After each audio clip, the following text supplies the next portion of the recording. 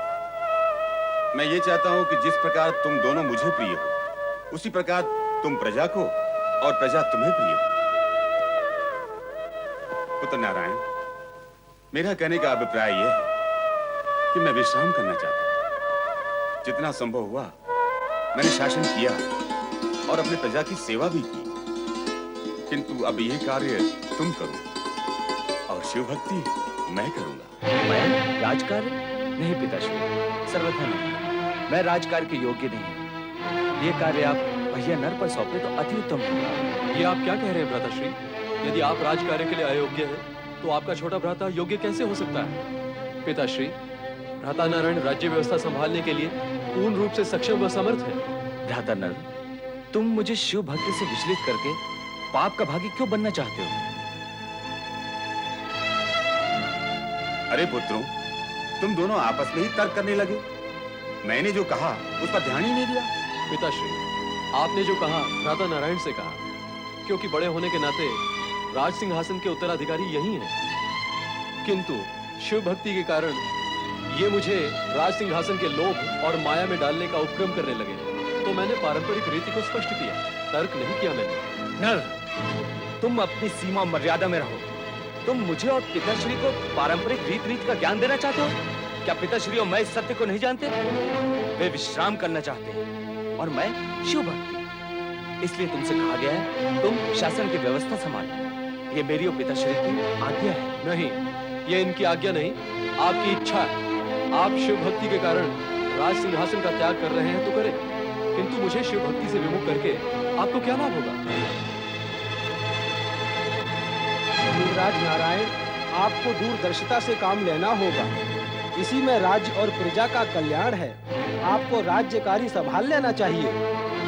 यही समय की मांग है युवराज। नहीं, शिव भक्ति के बिना अब मेरा जीवन अपूर्ण है। ये मुझसे नहीं हो। पुत्र नर, यदि नारायण के राजा बनने की इच्छा नहीं है, तो तुम ही स्थिति को समझकर इस दायित्व को पूर्ण करो। पिताश्री, यदि भ्राताश्री शिव भक्ति से विमुख नहीं हो सकते, तो मैं उनका लघु भ्राता, जिसका हृदय और भी कोमल है, कैसे शिव भक्ति से परे जा सकता हूँ? मुझे क्षमा करें पिताश्री। कैसे पुत्र हो तुम कि तुम्हें अपने पिता की आज्ञा मानना स्वीकार नहीं? किंतु तुम ये भी जान लो कि तुम्हारे इस हट से मेरा विचार बदलने वाला नहीं, और मैंने भी ये दृढ़ निश्चय कर लिया है कि मैं अपना राजपद त्याग कर वन जा रहा हूं। और अब यदि राज्य में अव्यवस्था हुई तो इसका सारा उत्तरदायित्व तुम पर होगा। उसके कारण तुम होगे और इसका उत्तर प्रजा तुमसे मांगेगी, तुमसे। आप क्रोध न करें पिताश्री। ज्ञानियों का कहना है क्रोध करने से स्थिति बनती नहीं, अपितु और बिगड़ जाती है।